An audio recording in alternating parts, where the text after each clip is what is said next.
Hey everyone, and welcome back to another episode of Nintendo Fanboyz. And Steven's back. It's beautiful. Everything is fine in the world. So say hello, you monster. Hello. How is it going? Wow. You can tell he's really motivated here. I'm in a wonderful mood because school's out for summer, baby. I'm so happy. It's glorious. Honestly, it's glorious. So, what have you been up to?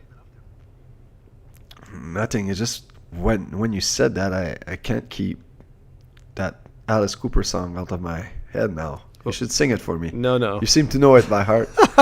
Yeah, sure. Come on. What have you been doing? Let's get the show on the road, damn it. I'm trying to stall you because you seem to be doing a terrible job as a host as usual. Wow.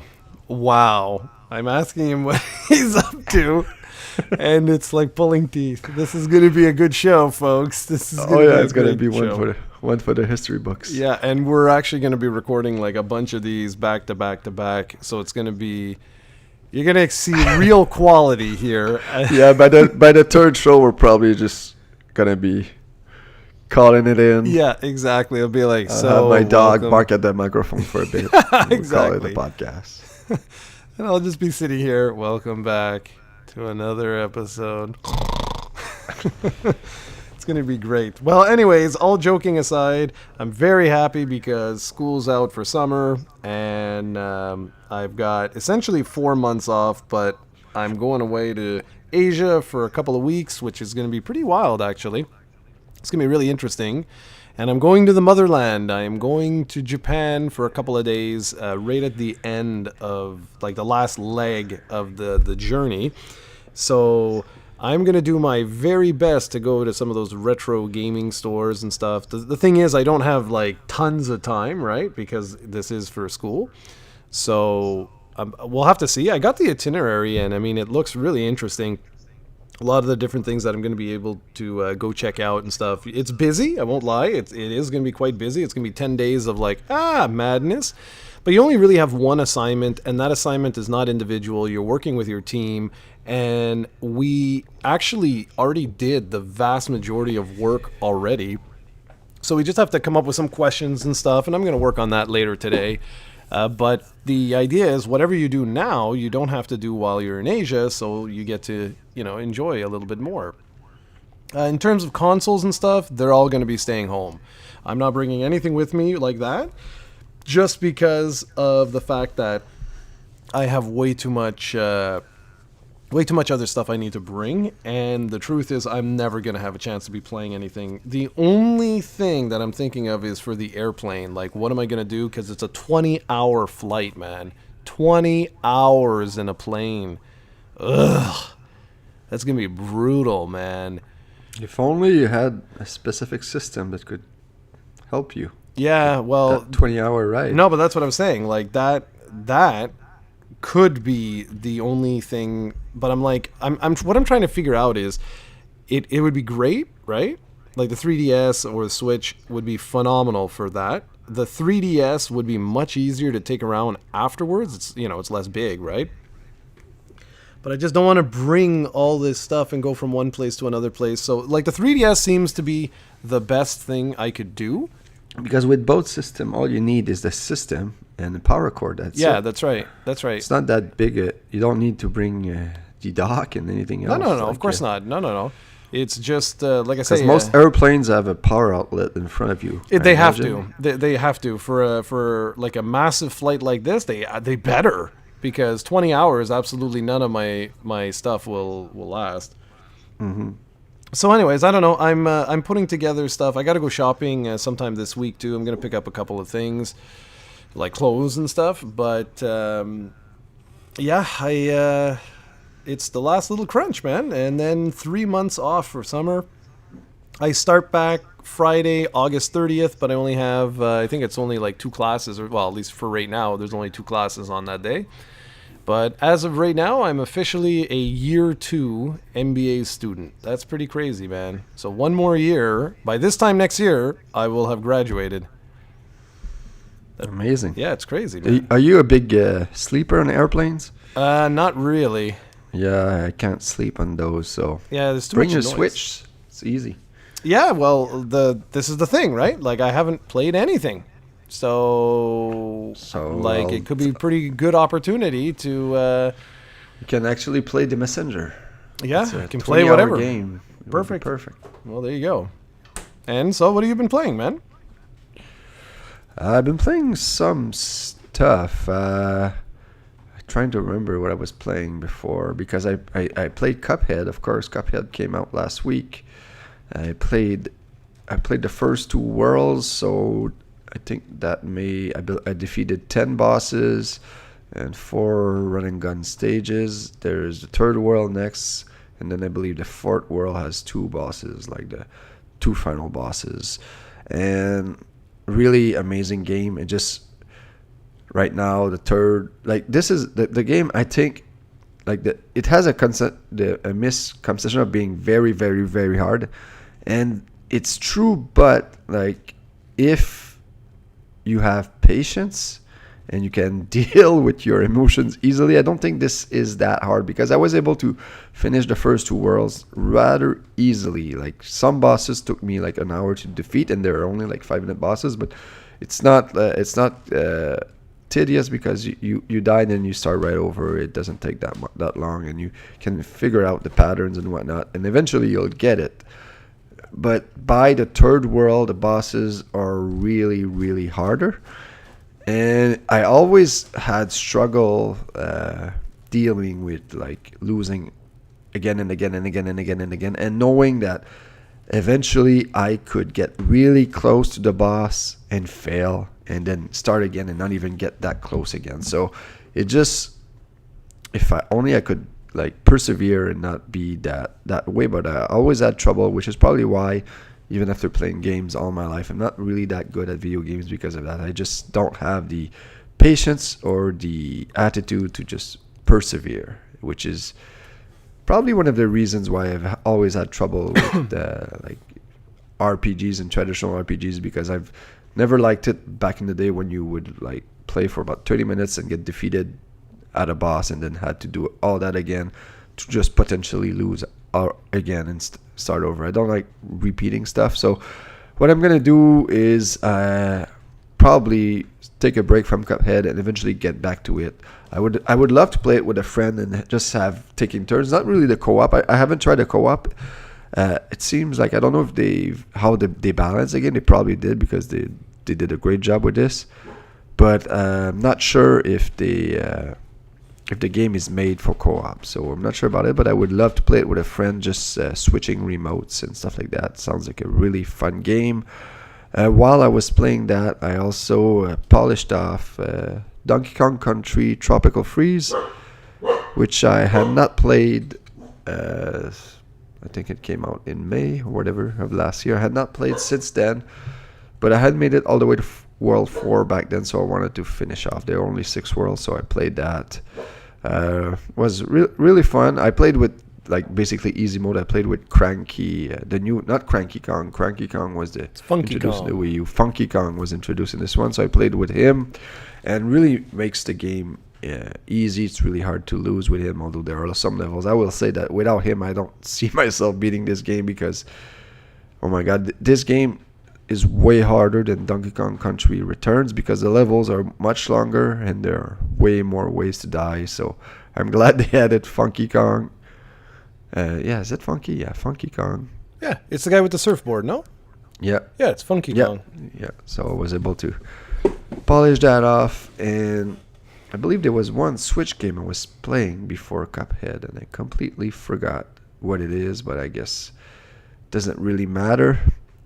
And I'm also playing Pokemon Y right now, for some reason that you will all find out very soon. Wow, that's amazing. You're actually my hero. So interesting. That's interesting comments about Cuphead and Donkey Kong. Donkey Kong, man, I don't know why I gotta get, like, into that. Seriously, I wish they would put Donkey Kong Country Returns on the Switch as well, because, like, I loved that series on the SNES, man, or the Super NES, as you call it. Like It is on the 3DS. yeah, that's true. Intriguing. Anyway, so I was making my way through Dragon Quest VI for the last, I don't know, 70 hours, something like that, which basically was all semester. I've been, which is crazy. Knowing me, that's crazy, because like I would spend so much time on that if I was out of school. Anyways, last night, ironically enough, I just beat the game. So now I just have the one like super boss, and that's pretty much it. Awesome. Yeah. Oh, that reminds me, I was also playing Super Mario Brothers 2 on the NES app on the Switch. Oh, Man, yeah. that game is amazing. Yeah, man. I really wish they would add. I'm in the mood, and I think I'm actually gonna play it on the 3DS, to be honest, because I haven't played A Link to the Past in way too long. So I'm kind of giving up on Nintendo releasing this on the Switch anytime soon. So I think I'm just gonna go ahead and download it on the 3DS and play it like that. And now that I remember, I also polished off Final Fantasy VII on this. Oh yeah. So what did you think? That was your first time ever finishing, no? Yeah. And Yeah. Well, to be honest, it wasn't really for me, but I can see the appeal. We've talked about it last time, and I talked about the importance of the game and what's pretty cool with the game and all that. But I think I back in the day I would have enjoyed it way more, and I did when I played it. But the more I grew up, the more I find that I don't have the patience anymore for those types of RPGs, even with all the cheats and stuff, because at the end of the game there's a lot of going back to previous areas, and I didn't play the game with a notebook or anything, so I didn't write down not the name of this town is this. And most games, when you go into a town and at the top of the screen they'll say, okay, this is Montreal, this is they'll say the name of the town when you enter, but in this game they don't. So since I didn't remember some of the towns, there was a lot of backtracking for me at the end, but eventually I figured it out. Fun little game. Final boss was pretty hard, even with all the cheats, because I really interesting. well, Most interesting. was very hard. Like I had, good thing I bought some Phoenix Downs, and I had somebody who had the spell to reverse people who were turned into toads, because if I didn't have that, I would have been screwed. Because Sephiroth kept turning everybody into toads. Yeah, that's what he The does. asshole. That's what he Yeah. does. He just turns people to toads and then goes, "Mwahaha." So that's cool. And also, there's a move that Sephiroth does where some kind of meteorite or something goes through all our planets before getting hurt. Yeah. And it was cool the first time he did it. But by the 17th time he did it, I kind of lost. I had a hard time suspending my disbelief. Because I was like, didn't he just destroy all those planets? Now he's destroying them again? Yeah. How? How he reanimates them. What's crazy is it's to hear this from someone who's never played the game or whatever. So you have never experienced like the huge materia. You obviously never got Knights of the Round. You didn't do the Chocobo races or breeding. Oh, man. I don't know why someone would do that. Well, Sounds like a boring chore to me. You do it to get the ultimate materia. That's essentially what it's all about. And you should just YouTube Sephiroth battle with. Yeah, you told me Knights you of could the kill Round. him in 2 shots. Yeah, exactly. Just check it out. It's hilarious because it's like this big epic, da, da, dun, dun, dun, and you see him coming down, and it's like you just one attack and he's dead right away. It's hilarious. You feel like you're a god. It's really something. So, what are we talking about today? Well, I think today I didn't really have much news. There's probably is, but like I don't know. There's nothing really that hit me besides Nintendo released their financials, I believe, last week or last month. Who knows? Last year. But we have lots of new sales data to report, so I figured why not talk about this, see where it goes, and then we'll end up with a Nintendo Fanboyz which I forget is probably mine this week, and I have not found one, but I'll pick something out of a hat later. So the first story I want to talk about is the digital sales, because Nintendo Life has a story on the fact that Nintendo's digital sales are nearly double the amount of the previous fiscal year. And that's the exact quote from the title. So I'm going to try to pull off. They say that for the first time ever, it exceeded 100 billion yen, which is probably around, 100 Canadian dollars? Not sure. Yeah, something like that. But yeah, so we have here 118.8 billion yen in digital sales last year for Nintendo.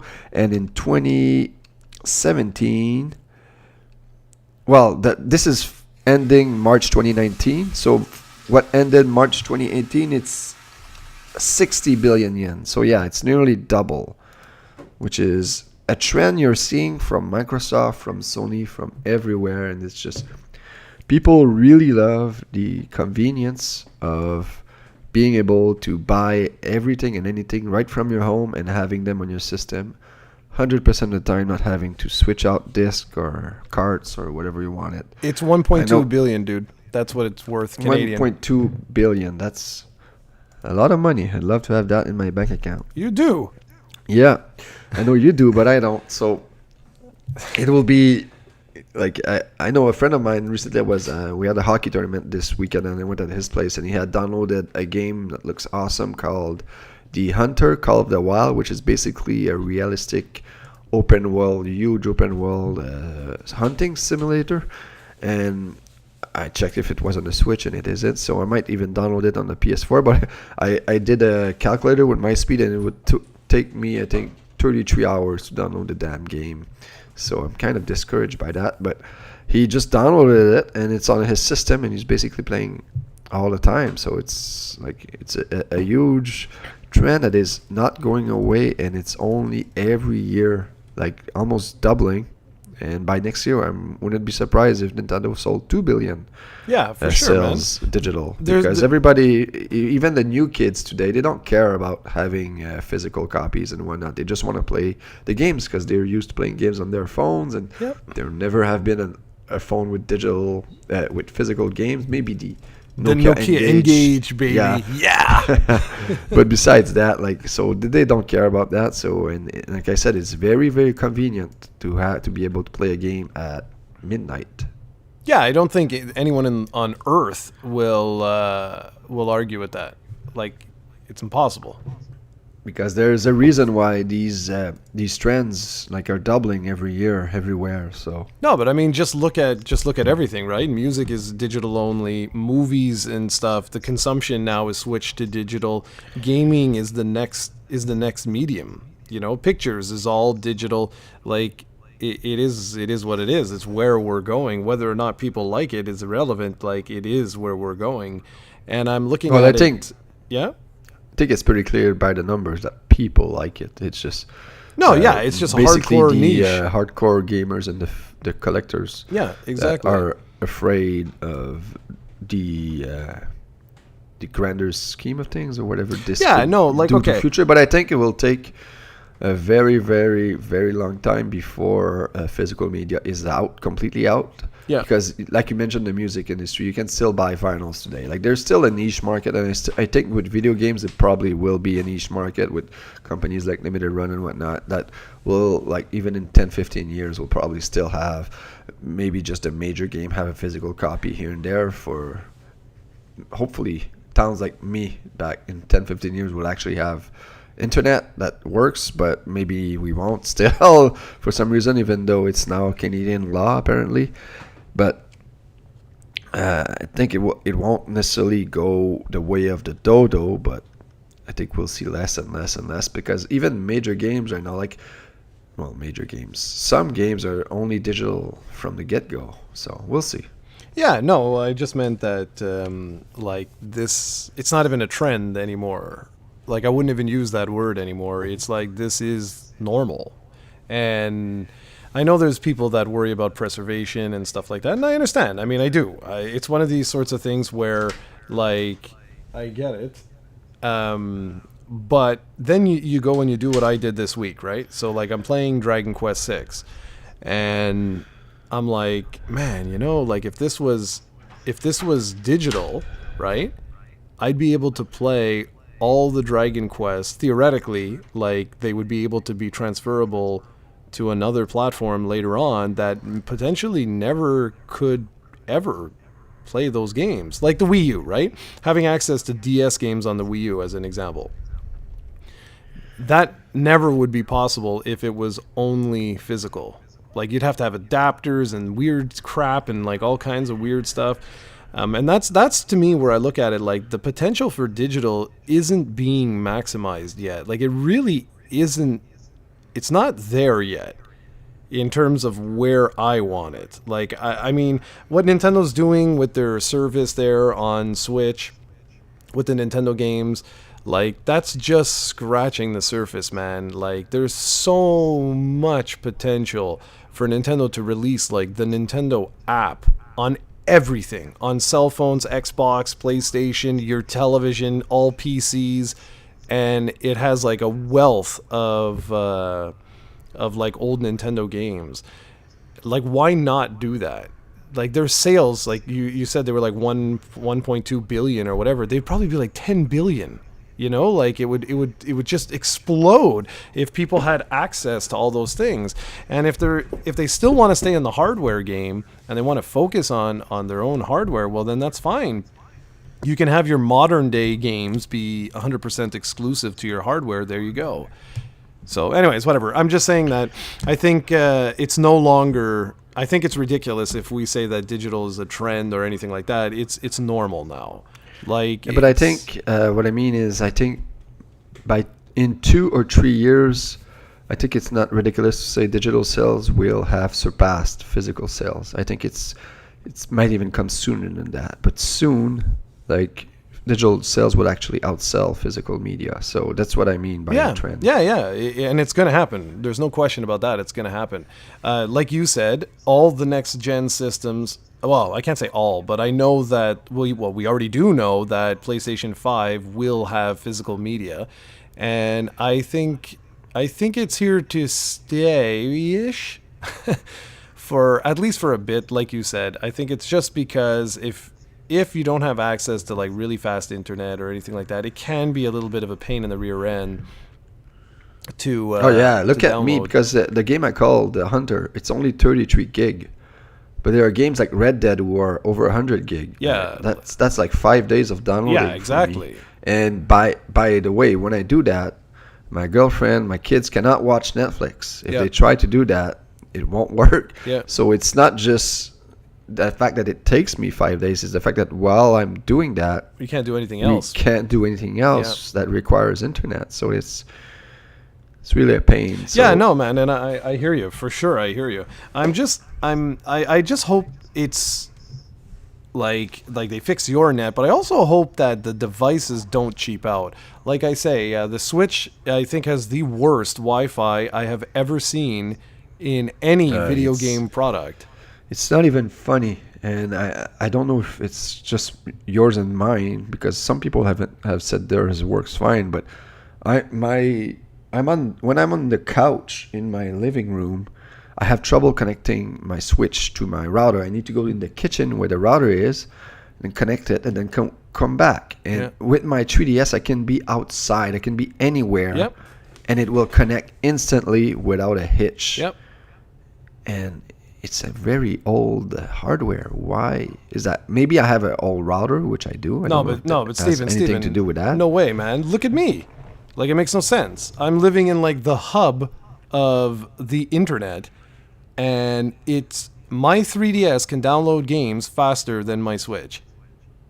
Yeah, and it makes no sense. Like, I'm not talking. I mean, I'm comparing apples to apples, right? Like, obviously, you can't download like Breath of the Wild on your 3DS, but I'm just saying that like the times. Breath of the Wild is not actually that big of a file. I think the original file was like not even 5 gig. I don't know how they did it. Right? Yeah, if you can look it up, because Pokemon Sun and Moon was just under 4 gig, when I downloaded it, like in 2016. So Nintendo is doing some voodoo with Zelda. I don't know how they managed to make it. Maybe I'm exaggerating, but maybe I think I remember it being like, because I downloaded that game on my Wii U and it took like 4 hours. So it wasn't that big of a file. For me, anything on my Switch takes forever. Like I have Dragon Quest X that I wanted to sample, right? Because when the IP was removed, which unfortunately was not removed for Canada, I wanted to test it out. So I wanted to re-download the game. So I go to re-download the game, and it's like 7.5 hours is the estimated time. I'm like, what? I'm like, what? That's ridiculous. Like, utterly ridiculous. And then, like, on my PC here, I can download in 10 seconds. Like, I don't understand at all. It makes no sense. And even my other Wi-Fi devices, like when I want to update some of my Apple devices, some of the stuff, man, that I download is like 12 gigs. That's larger than the file for Dragon Quest X, and it's like 6 minutes. So I don't know what is wrong with the Switch's hardware, but man, does it suck, the Wi-Fi card. And again, maybe it was just launch models or I don't know, maybe something else, but it's just really, really weird. Anyway, there you go. All right, so now that we're speaking about internet, I think it's a nice segue to my next point, which is that 9.8 million Switch owners have signed up to the online service and 2.8 million have played Tetris 99. So this is, again, the exact title from a Nintendo Life article. I want to source them because that's what I'm using here. So we'll talk about the Switch overall sales numbers later, but I think they're at 33 million or something like that. So that means that just a bit less than a third have signed, right? 9.8 million? Yep. Still, it launched in September, so that's 1, 2, 3, 4, 5 months ago, right? Yeah. So that's still not that bad, but I think the percentage of people signed up, I hope it gets better for them, because I think they're probably aiming more for at least 40% of Switch owners having the online membership, maybe even more. But still, I just wanted to talk about that. And Tetris 99 seems to be a huge success. 2.8 million. I believe it was released in, February or January of this year? Something like that, yeah. Yeah, so 2.8 million. Wow, that's even better. I've played the game, so that's obviously a huge success. And I believe it's the only place you can play the game so far. So huge get for Nintendo. What do you think about those numbers? No, good. I mean, it's kind of funny because I think we're at a point now where it's like it's become expected to pay for this service. You know what I mean? And so I think the only thing that's honestly holding Nintendo back right now, and it might seem kind of stupid, but I think is Nintendo. I think they're honestly their biggest sort of hindrance to the success of their online subscription model is the fact that they still have that stupid app for their phones and stuff like that. I think if they just would improve that aspect, like voice chat or messaging of some sort or any of that, I think you'd actually see these numbers getting even like higher and higher and higher. But it just goes to show, like, those numbers are really high just in and of themselves. And like, it is a backwards sort of platform. So yeah, no, it's good stuff. Good stuff. I don't really have too much to say on this because it's where we're going, right? Like it's gonna come standard where you buy your system and you pay a monthly subscription. That's gonna be the norm. Yeah, I think Microsoft is releasing all digital Xbox One S soon. Yeah, that wouldn't surprise me, man. I think it's bundled at the beginning with Xbox Game Pass and what else. So that's pretty cool. Next, I want to talk about Japanese sales data, because something that is very interesting is that the Switch has now sold 8 million systems in Japan, and the PlayStation 4 as of right now, or as of a few weeks ago, was at 8,033,000. So the Switch is 33,000 units away from outselling the PlayStation 4 in Japan, which is really interesting and tells you about what consoles are doing over there, because PlayStation 4 I think here is at 98 here worldwide is at 98 million, and the Switch is at 33. So there's a huge gap. I don't think the Switch will ever reach it there.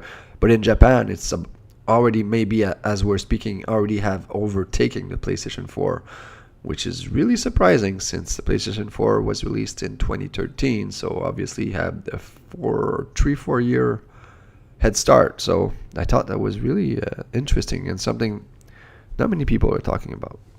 Yeah, I think it's because, like you said, I think you just nailed it. The fact, I think, is people are looking at the fact that, the PlayStation 4 sold like almost 100 million units, and that's what people are primarily focusing on. For Japan, I mean, I'm not surprised, and I know it might seem silly, but the more you know the culture, or the more you learn about the culture, the more you realize like they are the future of sort of our culture. They're about like, maybe 15 years ahead of us. And they're your people, by the way. They are your people. They have been portable friendly since day one. And they never really looked back. Like after the Game Boy was released, they truly never looked back. And yeah, the PlayStation 2 was a tremendous success because of DVDs and all that jazz. But, my guy is starting to complain. But the Switch really is an amazing platform for those people that want to take their gaming on the go, and I really don't think it's any surprise that that we're seeing what we're seeing. But I think actually, what's even more impressive to me is the fact when you look at those 98 million PlayStation 4s sold and you realize that only 8 million or whatever. What did you say it was? 8,033,000. So let's say 8 million, just rounded. So only 8 million of 98 are from Japan. It's crazy, eh? Like how the industry has changed so much. It's crazy. When you think of that, it's like, so if I remove all of Japan, the PlayStation 4 is still at 90 million sold. Like, holy crap, like that's unbelievable. Anyways, but I think it's no surprise at all. And people talking, I think it's because they're just looking at the higher number. I think that's all it really is. But no one should be surprised that Nintendo's doing really like gangbusters in their hometown. And I think it's a real testament to, like I said, the fact that people like gaming on the go over there. It's why mobile has exploded in Japan, like just exploded. And I think honestly that we will be in a similar situation in the next 10 to 15 years where everything, it will be like unheard of to not be able to continue Final Fantasy 47 on your phone. And I know that people are going to be like, what? You're crazy and this and that. But it's the truth. Like, we're slowly moving to a future where it's not the dedicated console anymore. It's not the dedicated PC. It's not mobile. It's some sort of mix match hybrid. And I honestly think Nintendo was like, they're really onto something with the Switch. The concept behind the Switch of being able to have a device that can basically give you that experience in multiple locations. I just think that the future is not going to be the device. It's just going to be the experience. And I think that's why Microsoft is heavily focusing on that, so that they can have Halo 42 on your phone, on your PC, on your Switch, on your whatever you want. Because of that, like, they want to move out of hardware and basically do the Windows model. Say, let someone else build the hardware. We just want to make sure we have an app that gives access, or a portal that gives access to all our games, and that's where the real money is. Yeah, I always thought like that Nintendo should release their games everywhere, but also like something I never thought about that Colin mentions on his podcast is that I think he says that Sony gets a 30% cut out of every third-party game sold. Is that true? Is that...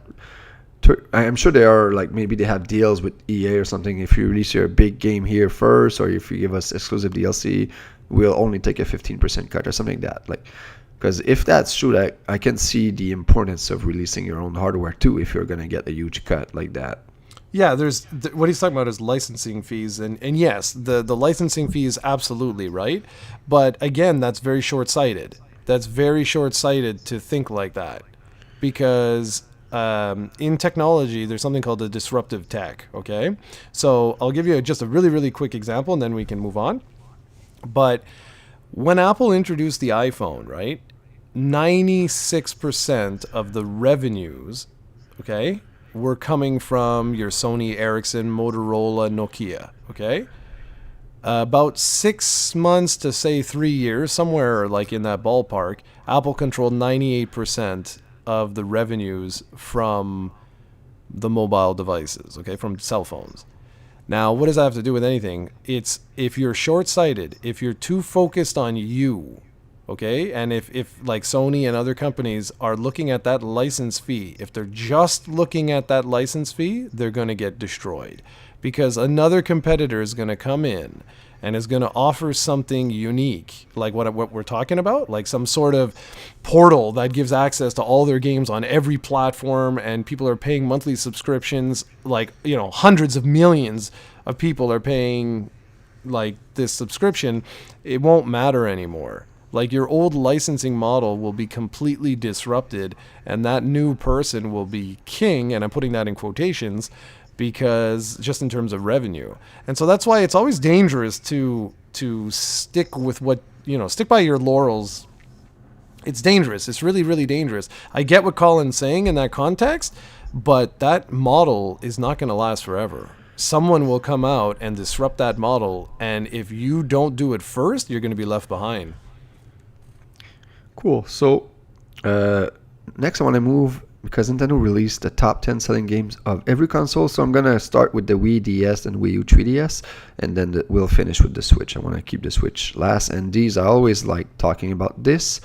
And so I'll start with the Wii, and I'll list them in order of the bestseller all the way to the... No, actually, I'll start from the bottom. It's more interesting. So we have number 10 is Wii Party with 9.33 million sold.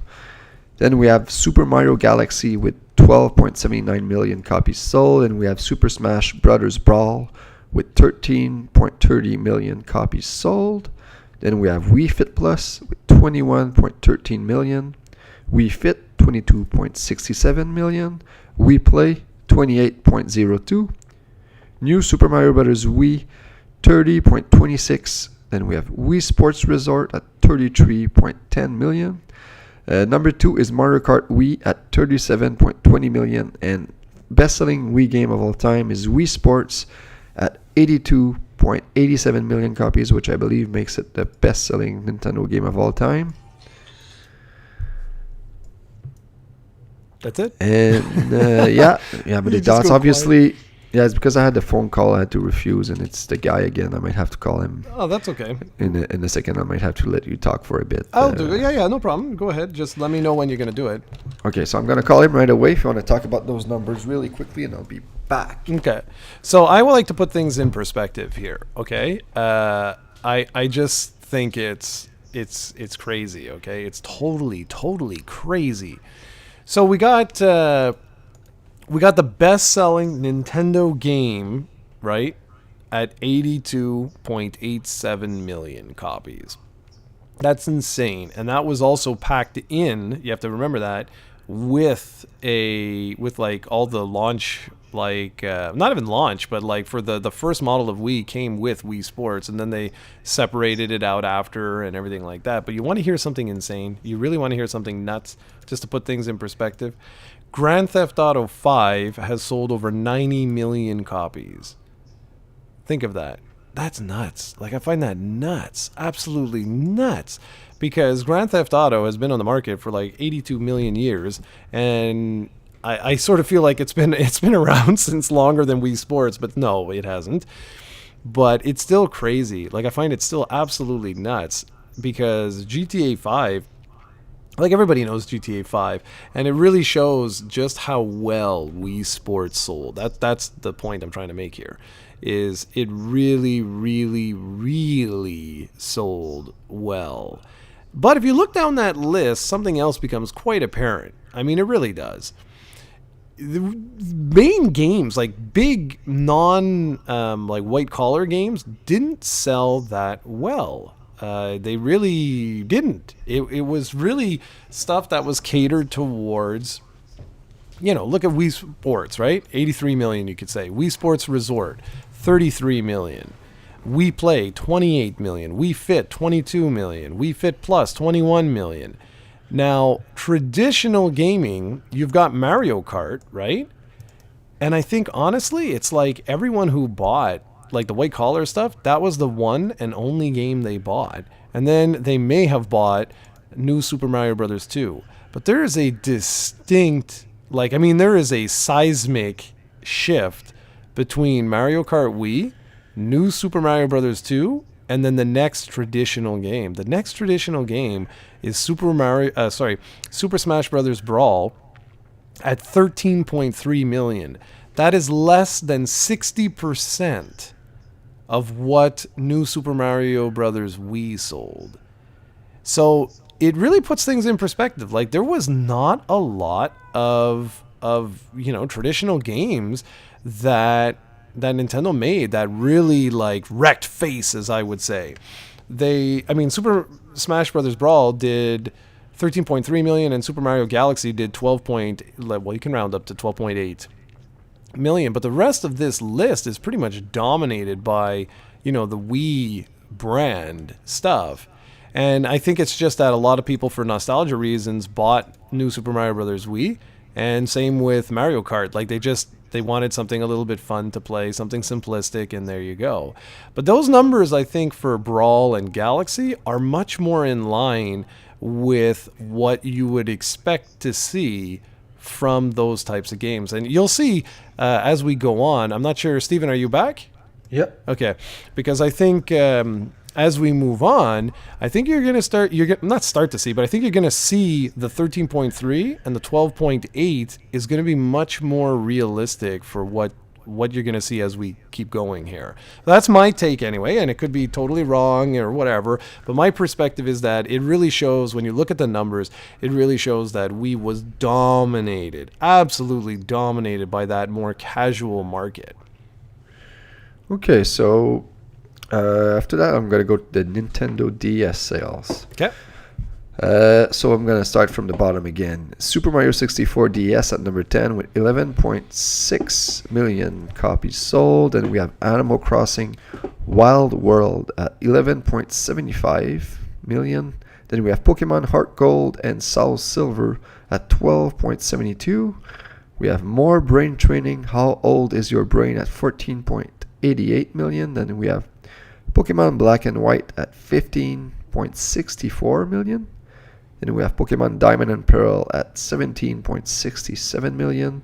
Then Dr. Kawashima's Brain Training, How Old Is Your Brain at 19.01 million. Then Mario Kart DS, 23.60.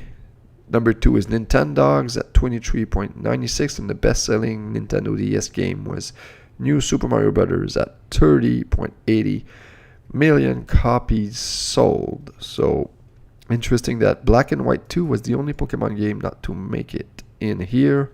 Actually, no, Pokemon Platinum either didn't make it. And when we'll see the 3DS, we'll see that every single Pokemon mainline game made it. So okay, those so are the numbers. Now the this DS. is really interesting, because the DS is like just scratching the butt of the PlayStation 2 as the most successful video game console of all time, correct? Yep. Okay. Now look at the numbers. What did I just say? I just said when we spoke about the Wii that, you'd expect to see more 13.3, 12.8. You'd expect to see that kind of stuff on a more traditional console, and that's exactly what you're seeing here. If you look, 1, 2, 3, 4, 5, I'd say up to 17.6 million, which is Pokemon Diamond and Pearl. Those are more in line, like the sales are more in line with what you would expect from a hyper popular Nintendo traditional, and I'm putting that in quotations, whatever, traditional base system. So to me, I look at the DS, and just by looking at this, I would say that the DS was significantly more successful than the Wii in the sense of traditional gaming, and only in the sense of traditional gaming. I'm not talking about anything else there. And yeah, of course, you have your Nintendogs, and you have, your Brain Age games, and you have things like that, of course. But just the sheer amount of other types of games that you're seeing on there, to me, shows that, that the way I felt about the system was correct, or at least was more in line with what the masses felt. All right, so next I'll move on to Wii U. Your favorite system of all Yeah, time. which the numbers are a bit more lower, as you'll see. Yeah, but okay, something you should also mention, Steven, is you should also say what the lifetime sales were to put it in perspective, because it does make a difference. For the system. Yeah. Yeah, I believe the Wii U was, 13 million? Around Yeah, that's that. my So point, exactly. the number one is very impressive because of that. Because if you can do the percentage, well, I'm saying that if you have the number in front of you. If you don't, we'll do it later. Yeah, as long So as my number cat 10 moves. Number 10 is Mario Party 10 at 2.21 million. After that, we have The Legend of Zelda: The Wind Waker HD at 2.30 million. We have New Super Luigi U at 3.04 million. Super Mario Maker at 4 million. Splatoon at 4.94 million. Nintendo Land at 5.19 million. Super Smash Bros. For Wii U at 5.36 million. New Super Mario Bros. U at 5.79 million. Super Mario 3D World at number 2 with 5.82 million, which is really interesting because you don't really see 3D. Well, it's not that 3D of a game, but usually the 2D Mario games outsell them. And at number 1, we have Mario Kart 8 at 8.44 million copies sold, which is probably around a 70% unit rate. Yeah, I did. I also have it's 62. It's 62. 62. Yeah. 62% of people who own the Wii U bought Mario Kart 8, which is pretty impressive. I It also is. want to mention, though, that these numbers, I'm not sure if they're 100% correct, because if I recall, Zelda Breath of the Wild, I believe, sold like 2.5 or 3 million copies on the Wii U. But maybe Nintendo decided to include those numbers with the Switch for some reason, because it's not here.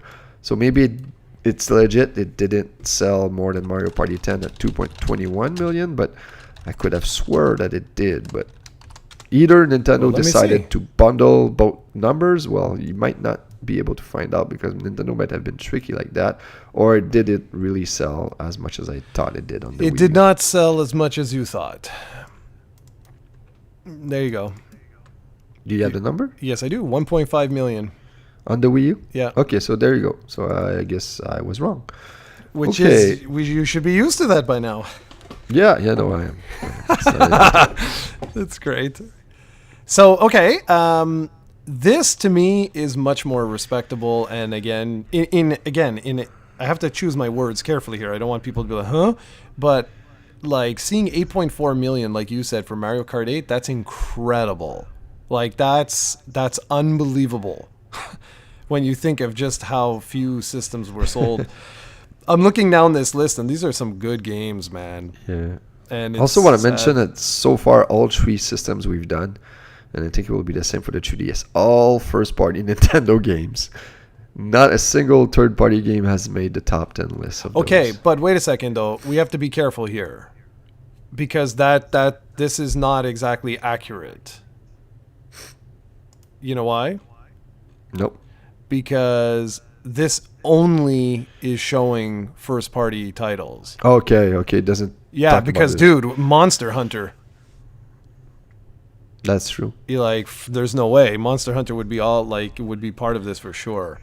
Okay, anyways, go on, keep going, because this is very Well, the do you think Monster Hunter sold more than? I don't think so, because the number 10 game is Super Mario 64 DS, 11.06 million, and Monster Hunter Well, really it's- sold only in Japan. In Japan, what Dragon Quest is the best game and doesn't do more than 5-6 million because of the small population. Yeah, so I I'll don't check think, what the highest selling third-party DS game is. You could be right. You could be right, but I just find it weird. My God, 140 DS games sold over 1 million copies. Wow, that's crazy, dude. No, I think you're right. I think you're actually right.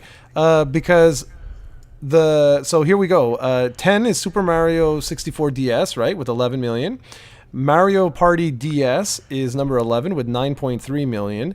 Pokemon Black 2 and White 2 are at 7.63 million. Pokemon Platinum is 7.06 million.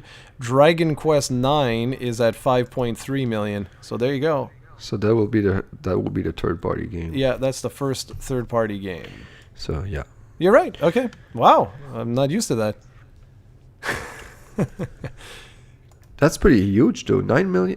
What you? No, not what's the Five. number? 5 million. Okay. Yeah. Because that's pretty much all Japan. Yeah. Okay, so for the Nintendo 3DS, number 10, Tomodachi Life, 6.45 million. Pokemon Ultra Sun and Ultra Moon, 8.37 million. Super Smash Brothers, 9.49 million. Animal Crossing New Leaf, 12.21 million. Super Mario 3D Land, 12.50 million. New Super Mario Brothers 2, 13.16 million. Pokemon Omega Ruby and Alpha Sapphire, 14.19 million. Pokemon Sun and Moon, 16.15 million. Pokemon X and Y, 16.39 million. And Mario Kart 7 at 18.26 million. So we have 1, 2, 3, 4 Pokemon games on here. Every single Pokemon game is charted here. So yeah. I'm looking at different sales here. I'm like, well, again, that Mario Kart, man. That Mario Kart. People love their Mario Karts. I know. I like the 10, 9, 8, 7. Number 7. It's where it's at. Yeah. And it's probably the only game here that outsold its DS counterpart, right? I think Let's so, see. yeah. Mario Kart 7, the Mario Karts on DS did, 23.60. And Animal Crossing Wild World did 11.75. So it's the only one, yeah. Because Pokemon Diamond and Pearl sold 17.67. So X and Y did pretty close. But everything else besides Animal Crossing actually grew on the 3DS with much, like half of the install base. So that's pretty cool. Yeah, no, that game I checked yesterday because like when I finished Dragon Quest 6, even though it's not 100% finished yet, because like I said, I want to go and finish that Super Boss. It is still by far my number one game I played on my 3DS. Like, we didn't mention one Zelda game, right, so far? Oh, besides on the Wii U, we had the Wind Waker remake, yeah. Yeah, that's kind of like... That's interesting for the top 10 Switch when we're going to talk about that in the next few exactly. seconds. Exactly. Well, go for it, dude. Okay, so we have the top 10 Switch games, which are really, really interesting, I thought. Number 10 is Mario Tennis Aces at 2.64 million. Pretty good, I thought, because Mario Tennis, like I didn't expect that to sell that well. 1-2 Switch, 2.97 million. Can't believe 2.97 million of people bought that game. Yeah, me neither. God. And at number 8, man, that's awesome. New Super Mario Bros. U Deluxe sold 3.31 million. This was released in January and is a port of a 7-year-old game Wii U game. And that's why, like, I complain about their price. That's why they released that at $79.99 Canadian, because people buy it, obviously. Yep. And good for them. Like, I still like that game, but I'm just saying, like, I'm surprised that it sold that well in in 2 months of sales. Then we have Super Mario Party, $6.40 million. That was released. $1 million, eh? Yeah, 6.40 million units sold. That was released in September, I believe. So that's not even a year. Already 6.40 million. Like, these games, Splatoon 2, 8.70 million. Like, these are huge numbers considering like the time frame these games are still charting today. Yeah, and don't forget also it's also the install base. Like, don't forget that the Wii, the Switch has not sold 100 million units. So this is very impressive. Yeah, Pokemon Let's Go Pikachu, Let's Go Eevee combined to sell 10.63 million copies, which I believe is soft.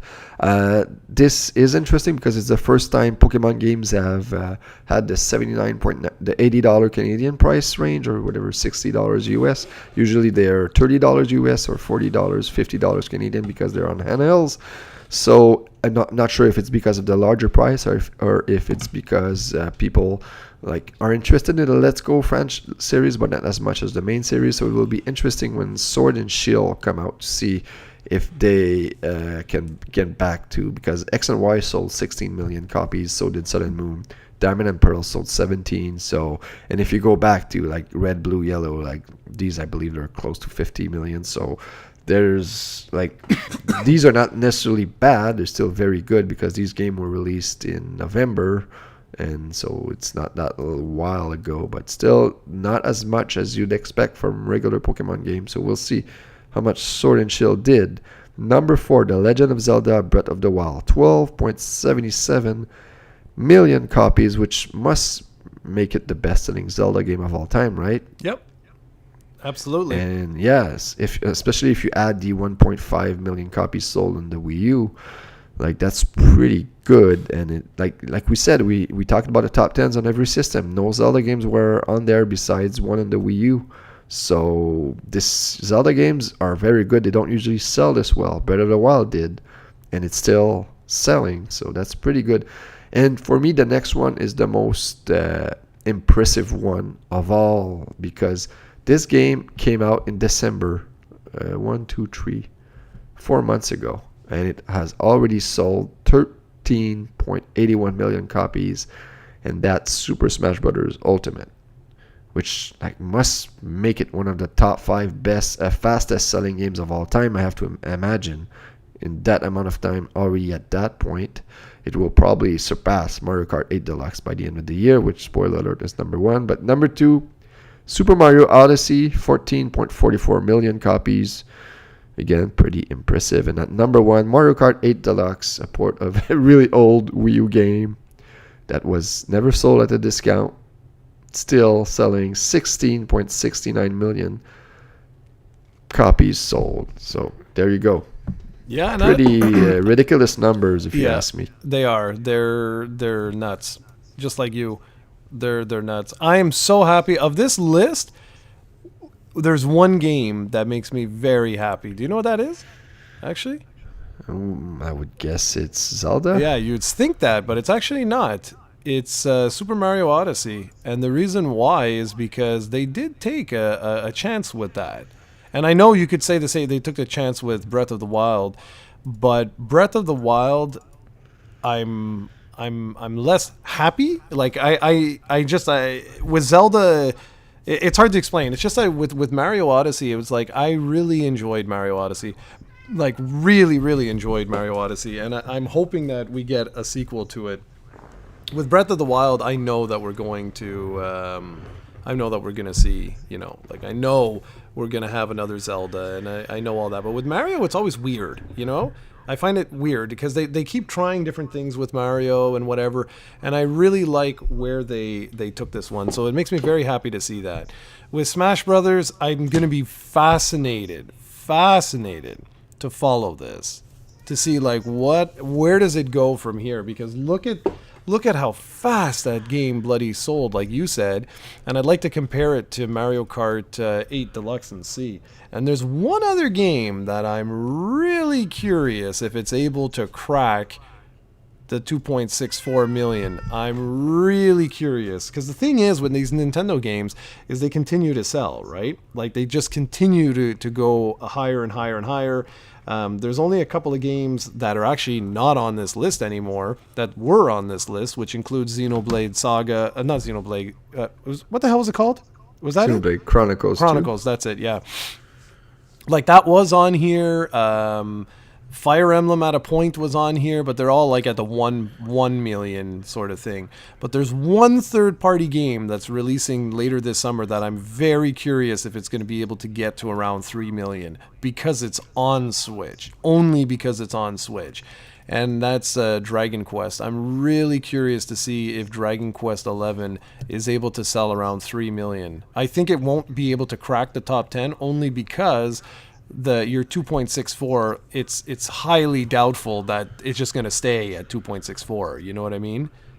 Like, I doubt. Do you really think it will sell close to that? Because Well, how that's much what I to wanna know. Japanese? Because, like I said, like they're limited to Japanese only, and I don't know if Japanese players, like, how much do the re-releases of a game sell compared to the original? I doubt 50%. You'd say 60? No. I don't know. That's my point. Like, I really am curious. I'm curious to see how it performs on the Switch, because that was the number one complaint in Japan, was that it was not on the Switch. Like, so according to Famitsu, that was the big thing. And you said it yourself, that now the Switch is going to overtake the PS4, even though there's lifetime sales, not lifetime sales, but lifetime that it's been on the market is significantly different. So I'm going to be just curious to see, did people want Dragon Quest XI on the Switch in Japan? And that's what led to its sales. Because it's only sold about 4 million units, which is really, I'd say it's soft-ish, the launch. Considering it was on multiple platforms, I was surprised by that. So I'm just saying, I'm going to be watching that. Whether or not it actually even sells 10 copies, I have no idea. But I'm just curious, considering that was one of the biggest complaints in Japan, was that it was not available on Switch. But now it will be. So I'm just curious. And they're making it like the Super Omega Deluxe version, eh? I don't know if you've been paying attention. Yeah. So Sounds. No, I think it will sell 1 million, but I don't know. I just don't know. You should know this. Like, because Dragon Quest games, they get re-released all the time, right? So you should know. But I mean, you should know the percentage. Like, I doubt they will be as huge as when Dragon Quest 11 was released originally 2 years ago. We've never had sort of a situation like this before, so that's why it's hard to tell. Like, before, it would be like Dragon Quest 9 as an example, right? Dragon Quest 9 was the last one that we had, and it was only available on the DS, and that was it.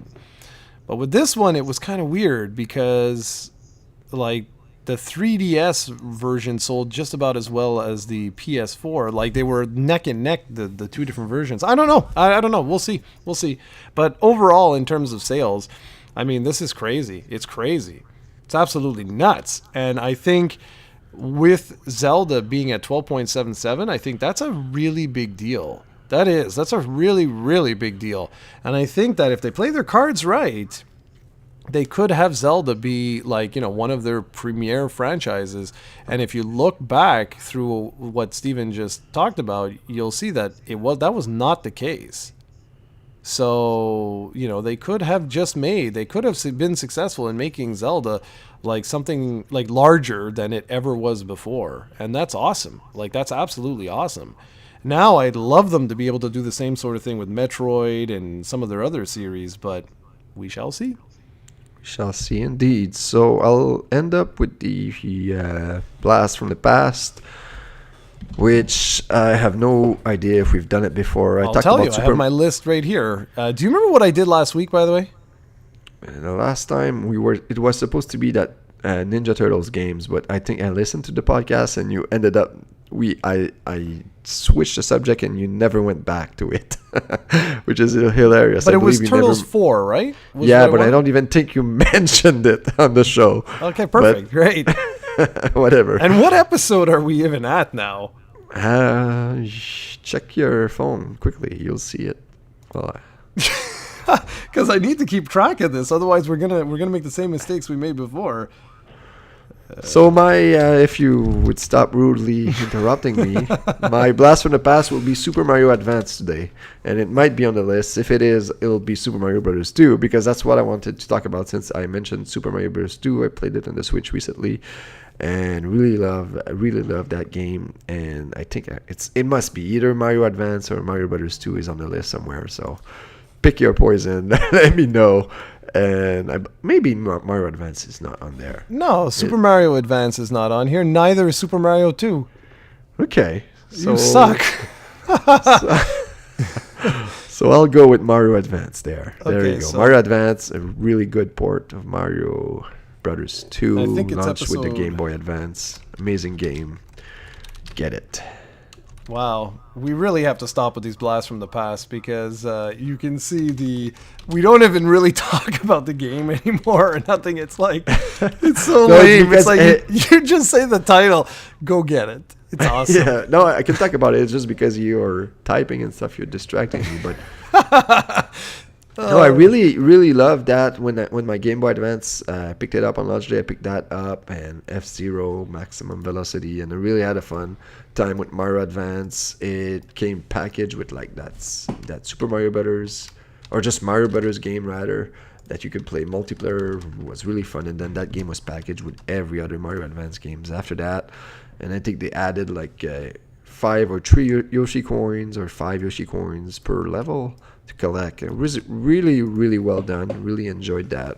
Thought it was a perfect port, and it wasn't exactly the Super Mario All Stars version. I think there was even more enhancements than that, but I don't really remember. But it was really, really well done. Really perfect for a portable play. Really enjoyed it, and we should continue Blast from the Past. You bastard! It's just because every time you do a Fanboyz and I'm not there, you forget these things, and then you say it's because you don't want to. It's not the same without me, but it's just because you forget. I know you. I know that you're not prepared. You probably do these podcasts like improv, and you forget everything. So it's because of you. Damn it! It's always because of you. It's because of you, Mr. Anderson.